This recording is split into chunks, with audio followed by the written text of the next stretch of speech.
Україна має безліч чудових місць, та останні роки почала відкривати свій потенціал як для внутрішнього, так і для закордонного туризму. Але прийшла війна. Багато пам'яток України опинились не просто в окупації, а під прицілом країни-агресорки. Сьогодні на Visit Ukraine розповідаємо про злочин росіян проти культурної та природної спадщини України.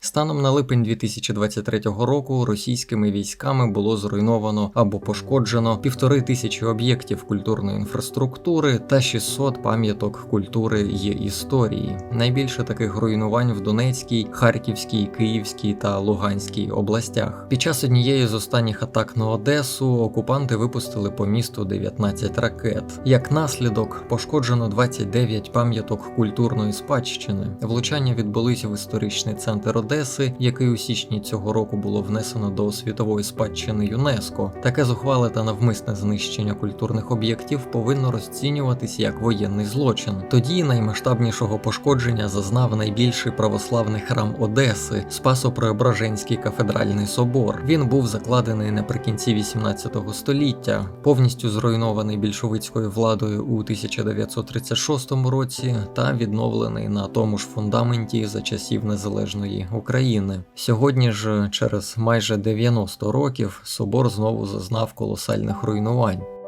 Та це не єдине знищення релігійних пам'яток, яку провадить держава, що на кожному кроці говорить, що має нібито якісь особливі християнські цінності. Ще однією ціллю стала Свято-Успенська Святогірська лавра на Донеччині. Монастир пережив чимало утисків радянської влади, та після проголошення незалежності України, нарешті у 91-му році тут відбулась служба українською мовою. Через свою давність та значущість у 2004 році монастир отримує статус лаври і стає третьою православною лаврою в Україні. Цікаво, що освячення інших лавр відбувалось понад 170 років тому. Та окупантів не хвилюють ні історична, ні духовна цінність таких об'єктів.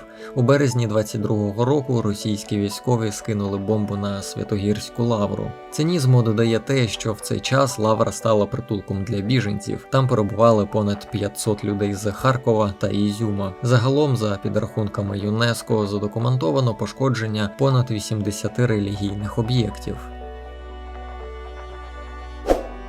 На Київщині через російський обстріл постраждав історико-краєзнавчий музей. Після потрапляння ракети будівля згоріла за півгодини. В музеї зберігалось більше десятка робіт видатної української художниці Марії Примаченко, що творила у жанрі наївного мистецтва. Спочатку робітники сховали частину картин, а під час пожежі діставали полотна художниці з охопленою полум'ям будівлі, ризикуючи власним життям.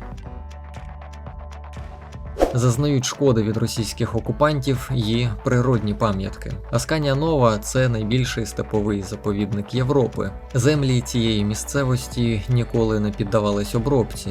З жовтня 2022 року військові Росармії зайшли до населеного пункту і дислокувались в межах заповідника. Все це шкодить як рослинам, так і унікальній колекції тварин, серед яких африканська зебра, антилопа, страус, туркменський кулан та бізон. Також природоохоронна установа є дуже важливою для збереження коней пржевальського як виду.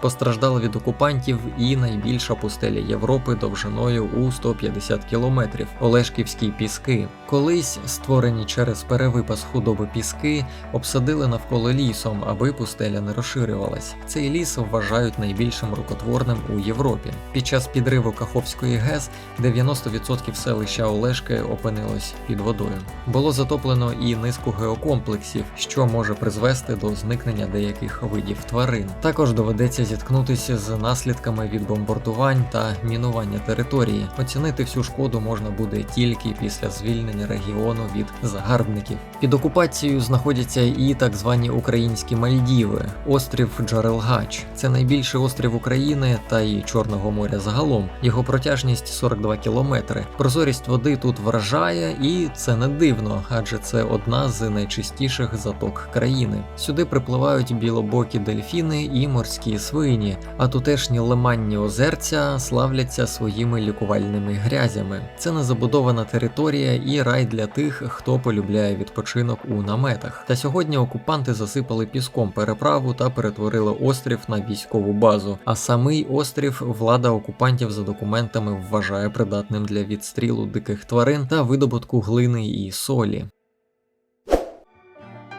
Україна поступово повертає собі свої землі. Рано чи пізно ми відновимо і примножимо нашу спадщину. Ми будемо знову насолоджуватись красою природи півдня та сходу, купатись в безпечному прозорому морі та досліджувати архітектурні пам'ятки вільної України. Віримо в нашу перемогу.